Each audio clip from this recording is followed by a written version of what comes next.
Pemain bola sepak. Orang Terengganu tak panggil bola sepak, bola tendang. Kalau main sepak, main takraw. Kalau main bola sepak di Terengganu, main takraw, bola takraw. Kalau bola tendang, inilah orangnya. Harimau Melaya kan. Tak pakai mana muka.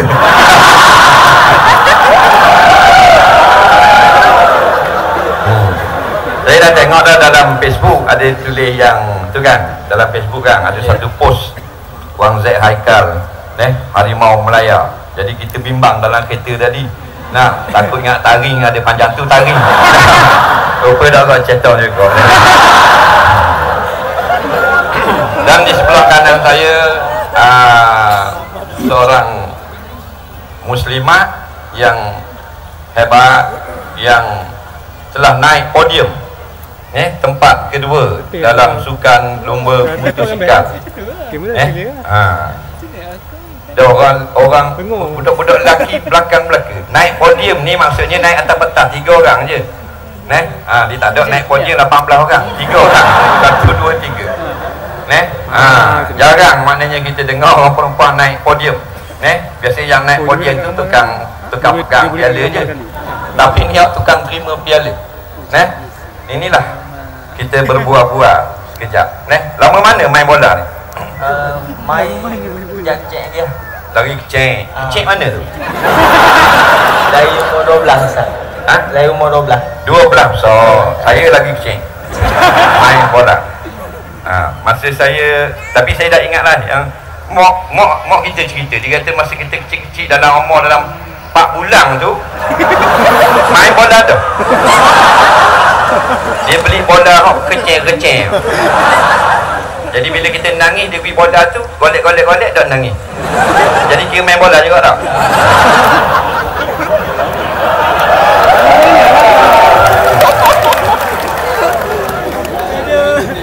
Baik, ni pertama kali ada di pentas bersama dengan kita lah. Asal kat mana? Saya asal Pahang. Asal Pahang. Pahang tu besar kat mana tu? Dekat Maran. Maran. Bukan Maran, Maran. Maran. Mati dengan nun. Maran. Maran, Pahang. On the way daripada Gambang ke Kuantan tengah. Gambang ke Temerloh tengah tu Maran. Maran. Maran tu kampung mana? Kampung Sri Cedung. Kampung Sri Cedung. Sri Cedung. Sebab apa dia panggil kampung Sri Cedung?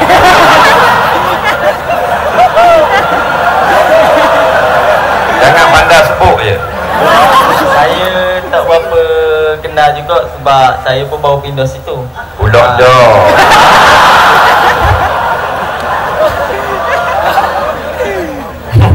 Dah kenal mana? Kenal betul. Kenal masa Ustaz. Kampung mana awak kenal? Kampung saya dulu, saya duduk kat estate lah. Oh, estate. Estate tu estate Getok. Estate kelapa sawit. Kelapa sawit. Okey. Tak apalah. Kalau kita usul lagi, balik awal lagi. Baik. Jadi sekarang mewakili Harimau Muda. Harimau Muda, bukan Harimau Melaya. Dulu Melaya kan? Ini muda. Muda. Saya harimau tua.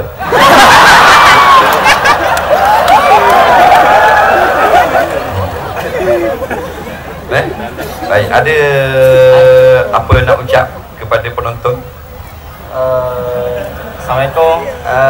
Alhamdulillah lah sebab saya tengok program ni sangat meriah dan ramah. So alhamdulillah lah. Ada soalan nak tanya Ustaz. Apa soalan ni? Saya ni peminat Manchester United. Dan dekat lambang dia tu nampak macam ada gambar setan sikit lah. Sebab nama pun Red Devil. So mana tu Ustaz? Boleh ke kita nak sokong dia? Nak sokong lagi? Nak sokong. Baik, dia kata dia minat MU, Manchester United. Jadi dia kata Manchester United ni lambang dia Red Devil. Kalau kita terjemah kau, Komang-komang wadah-wadah kok setan merah.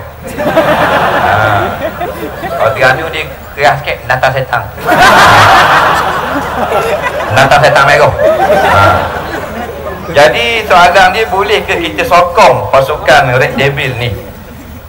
Hukumnya haram dan harus. Yang sebenarnya memang sokong MU ke? Sikit. Sikit-sikit. Yang sokong betul je? Real Madrid. Real Madrid. Aduh. Sungguh. Memang minat betul Sepanyol.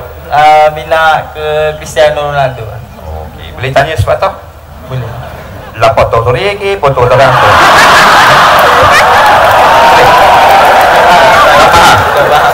Kau cetok.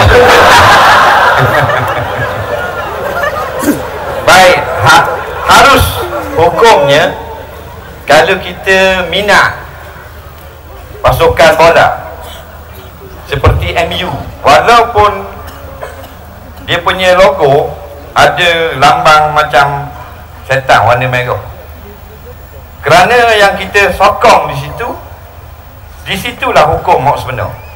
Yang kita sokong ni perlawanan bola dia. Jadi kalau perlawanan bola tidaklah haram. Setiap permainan yang tidak haram, maka kita menyokong mana-mana kumpulan tanpa bertaruh, tak haram lah. Jadi hukumnya harus. Walaupun nama kelab bola sepak Toyo 3 beradik. Pasal bukan kita sokong benda lain, kita sokong perlawanan bola, betul tak? Betul. Jadi bila ada Red Devil tu menjadi logo, minat kepada permainan bola ke atau setan tu? Dia je lah. Di situlah haramnya apabila kita sokong setan tu sendiri. Kerana setan ni Allah kata nampak musuh kita. Wala tattabi'u khutuwati syaitan innahu lakum aduwwum mubin. Jangan kamu ikut setan, kerana setan itu musuh kamu yang sangat jelas. Jadi adakah orang yang sokong Manchester United ni sokong setan? Tak, sekali-kali lah. Melainkan sokong perlawanan bola. Itu saja. Maka tak boleh kita nak kata haram. Cuma apabila logo tu telah disahkan sebagai Red Devil dan mereka pula memang panggil Red Devil, Red ni merah, Devil ni maknanya hantu persik, iblis, setan, maka janganlah kalau boleh kita pakailah lambang-lambang begitu pada tubuh badan kita. Kita hanya sokong, minat dan sebagainya. Bagi masalah yang logo tak ada masalah, boleh pakai. Jadi dia nampak di situ keindahan Islam. Dia tak larang kita sokong MU. Dia tak bagi kita pakai lambang-lambang yang tak baik seperti itu. Nampak? Jelas tak sekarang? Jelas. Baik, di sebelah kiri saya pula tuang punya motosikal. Kita ingat cabutan tua ni. Kalau tak cabutan tua pun memang cendera mata tu aku ni. Rupa-rupanya ni tuan motor ada sebelah. Pernah naik podium dapat tempat kedua dalam satu race, betul? Betul. Asal orang mana? Asal Seremban. Asal Seremban. Seremban tu besar tu. Kat mana tu? Ampangan? Sikamat. Segamat? Sikamat. Sikamat? Dekat. Sikamat. Baik. Adik-beradik berapa orang? 4 orang. Ya? 4. 4 orang. Ada kakak? Tak, anak sulung. Anak sulung. Baik.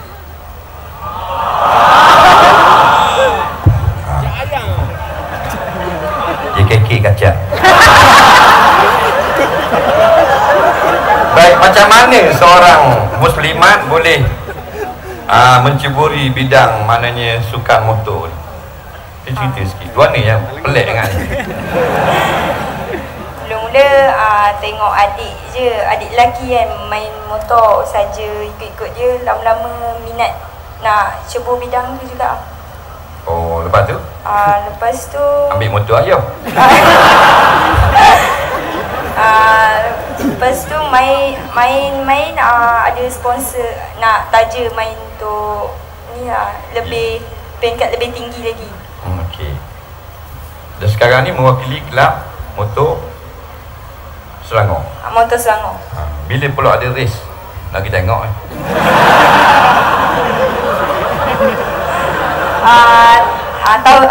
Bulan 3 tahun depan. Beri ucapan sikit kepada penonton pada malam ni. terima kasih lah sebab datang. Sebab tak sangka kan ramai macam ni. Dah. Pernah tak duduk depan penonton ramai macam ni? Tak first pernah. time. Ni sekarang ni? Tapi dah pernah sekali.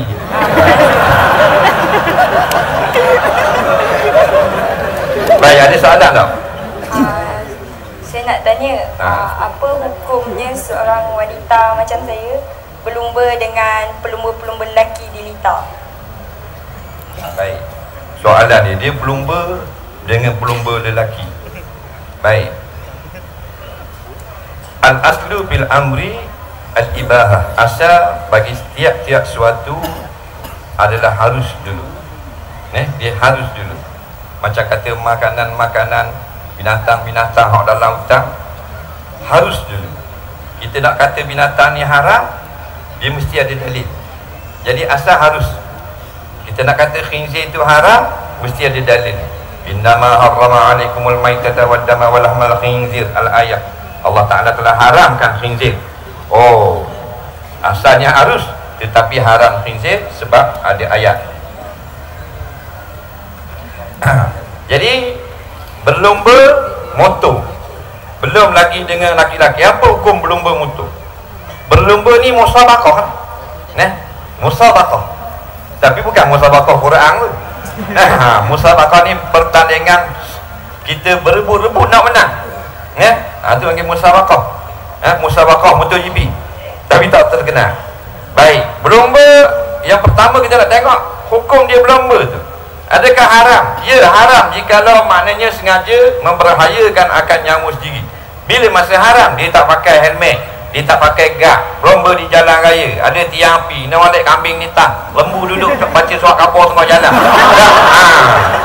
Jadi kalau itu sudah memang haram hukumnya, kerana masuk dalam kata wala tulkum bi aidikum ila tahluka. Jangan sengaja kamu merosakkan diri kamu. Tetapi ulama-ulama menjawab, apabila ada litar yang ada ciri-ciri keselamatan, walaupun kalau maknanya tidak mengikut peraturan boleh membahayakan juga, maka ulama kiaskan dengan sukan berkuda yang memang menjadi sunnah Nabi. Jadi sukan berkuda ini sunnah, tetapi kita dah ikut peraturan, tak guna pelana atau duduk balik atau duduk bawah perut kuda belang-belang. Nampak? Jadi nak buat pelik pada orang, dah jirik di kuda. Jadi walaupun asalnya sunnah, jika sengaja membahayakan, jadi haram juga. Baik, masalahnya apabila sudah berlumba di dalam litar, tak ada tiang lampu, tak ada langgar lampu merah, tak ada lori berhenti, tidak ada divider tepi, letak apa benda ni, semua ni letak benda penghadang-penghadang yang boleh menyelamatkan, maka hukumnya tidak lagi menjadi haram. Salah sekarang berlumba dengan laki-laki. Jadi berlumba dengan laki-laki ni, perempuan dengan laki-laki ni, dia kat mana dia haram? Duduk dekat, tengok tempat dulu. Kalau kita duduk dua orang gini, tak ada orang depan ni, bahaya dah tu. Tapi kalau dah ramai gini, maka terangkatlah hukum, tidak lagi terjadi fitnah. Kemudian dalam perlumbaan tu ada tak pegang-memegang? Ada tak? Macam dalam lomba tu, hai. Ada? Ada. Oh, ada pula. Ingat ada gitu. Ada pun tengah-tengah berlomba tu ambil nombor telefon. Tak ada. Jadi bab itulah Islam adalah agama peraturan, the way of life. Apa jua bidang suka, jagalah, jangan sampai jadi haram. Kita tahu dah apa yang haram. Yang cuma kadang-kadang bila kita excited dalam situasi-situasi bersokan, kita jadi lupa kadang-kadang. Jadi benda ni lah kita kena ingat. Nampak? Jadi jangan excited sangat sampai kadang-kadang kita lupa. Akhirnya kita langgar peraturan.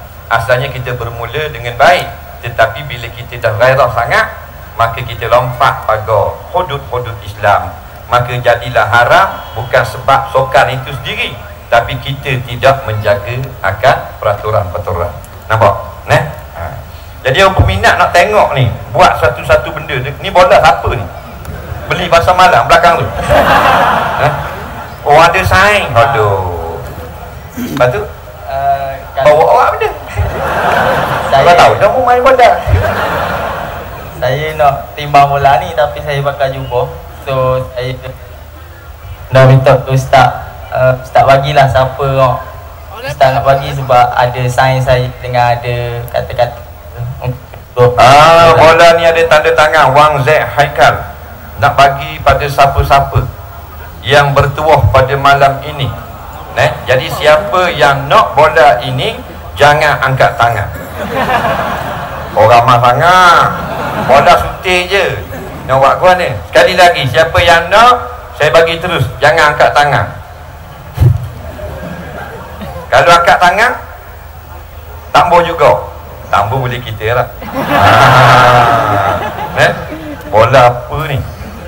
Adidas. Ingat Asadi tadi.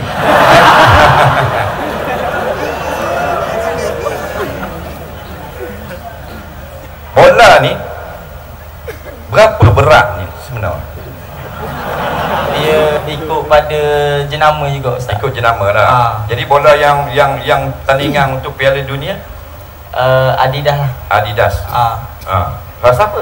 Sebab FIFA kan Adidas. Baik, kontrak dengan Adidas. Okey. Tak boleh pusing-pusing tangan itu. Tak pandang. Tak pandang. Nak tunjuk juga ke? Saya boleh timbang kepala. Tiking kaki je. Tiking kaki. Jangan pusing itu. Boleh Ustaz. Pasal peminat nak tengok ni. Ni dia. Saya kepala Ustaz. Pakai kepala. Sebab bila orang tengok baru cakap takut kata adik Z mari. Z dah mari malam ni berok. Baik.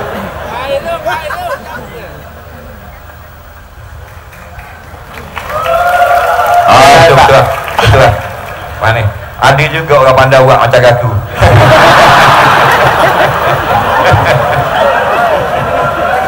Saya ingat saya seorang yang boleh buat gitu.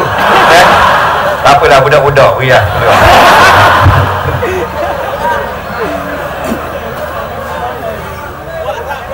Nak beri ke penonton? Cara mana nak beri? Dah bola sutir ni.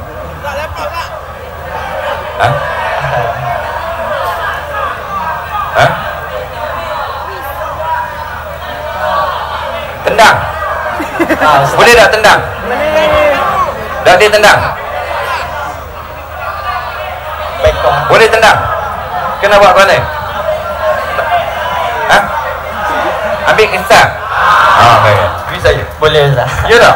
Boleh? Boleh. Baik. Terima kasih. Bola mahal ni. Memang molek ni. Dah boleh kaku dah memang molek.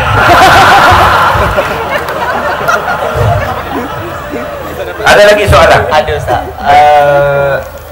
Bolehkah kita buat solat jamak untuk ke stadium untuk tengok bola? Soalan dia, bolehkah kita solat jamak kalau nak pergi tengok bola? Molek juga ni. Pasal kadang-kadang tak, daripada jauh kita tengok bola. Baik.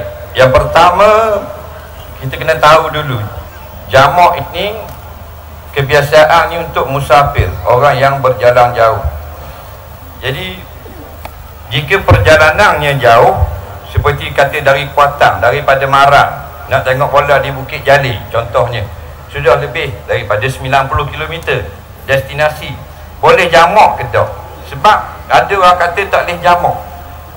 Tak boleh jamak sebab main bola ni haram. Baik, kalau permainan yang kita nak tengok itu benda yang diharamkan, memang orang yang nak musafir pergi tengok tak boleh jamak.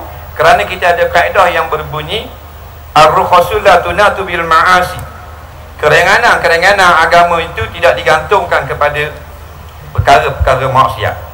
Cuma adakah main bola itu haram? Itu yang kita nak tahu dulu. Main bola tak haram. Main bola ada orang kata sepak kepala sahabat dan sebagainya, boh belaka. Main bola, tendang bola tidak haram, piting bola tidak haram, tanduk bola pun tidak haram. Jadi yang haram adalah aridiyum, dengan sebab main bola ada pertaruhan. Yang bertaruh haram, yang main bola tidak haram. Dan kadang-kadang haram dengan sebab mendedahkan aurat. Kerana aurat haram, maknanya kita dedahkan kepada orang lain. Jadi kalau kita nak pergi tengok bola, nak pergi tengok perlawanan bola, bukan nak pergi tengok buat maksiat. maka jadi hukumnya masih lagi harus kita jamak qasar, tidak dipanggil musafir maksiat. Yang kita duk khabar tak boleh jamak, nak kita tengok orang lawan bola, ialah dia bukan nak kita tengok bola, dia nak kita tengok aurat yang main bola. Kalau nak kita tengok aurat orang itu, memang sah dia nak pergi buat benda yang tidak betul, maka tidak lagi boleh mengadakan jamak. Yang ketiga pula, orang yang tak boleh jamak, memang walaupun dia pergi bukan nak buat maksiat, iaitulah orang-orang yang tidak mengerjakan solat. Tak usah kata jamak, semayang pun tidak. Ni yang kita kena jaga. Kadang-kadang 120,000 orang duduk tengok bola, beribu-ribu yang dok solat. Jadi haram tu bukan bola, yang haram tu adalah tidak semayang dengan sebab bola, dengan sebab perangai manusia ni lah perlawanan bola, permainan bola dapat nama buruk. Yang buruk sebenarnya manusia itu sendiri, bukan bola atau perlawanan itu.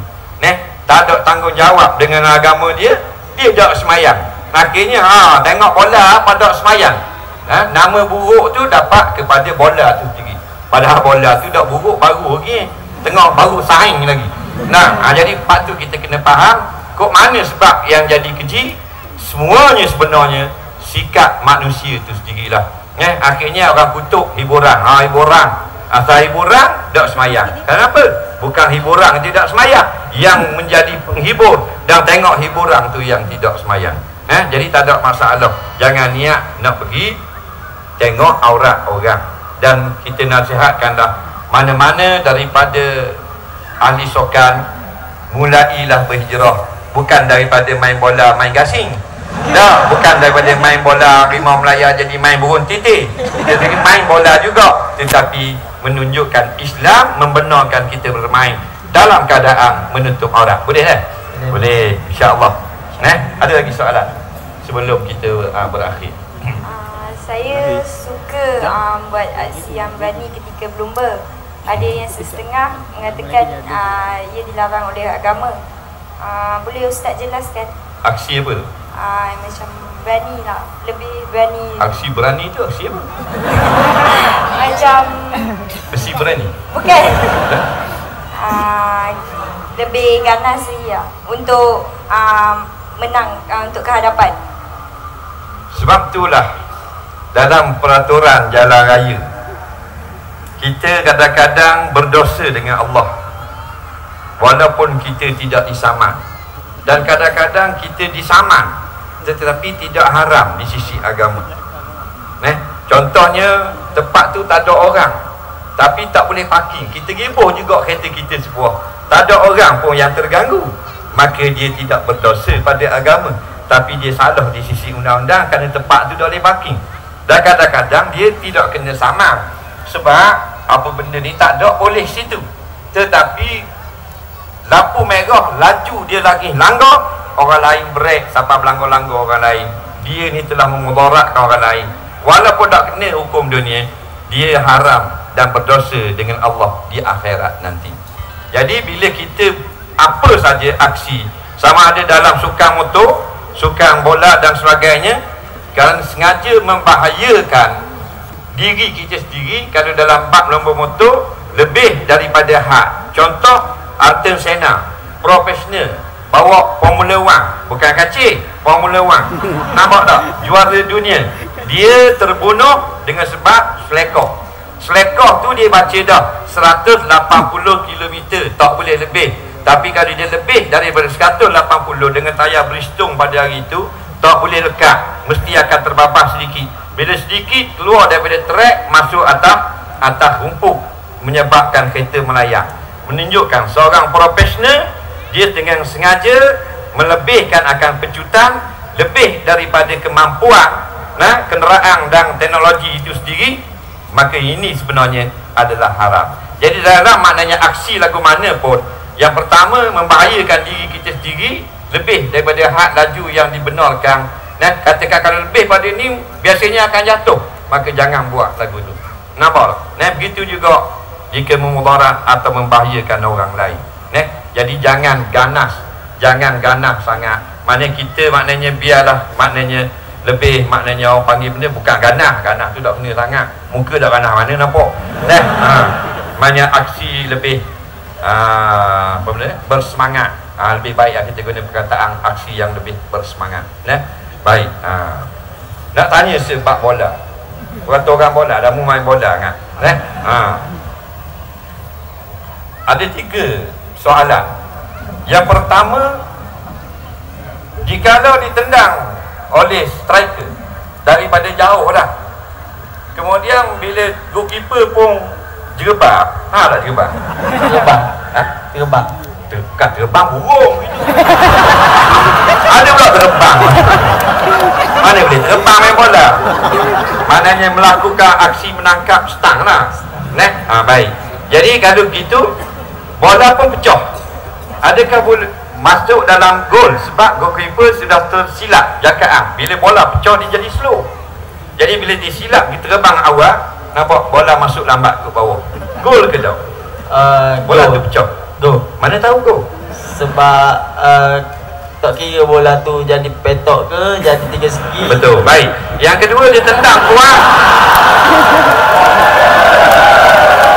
Dia tendang kuat, bola tu out, tetapi tak belum sempat out, kena kepala last man.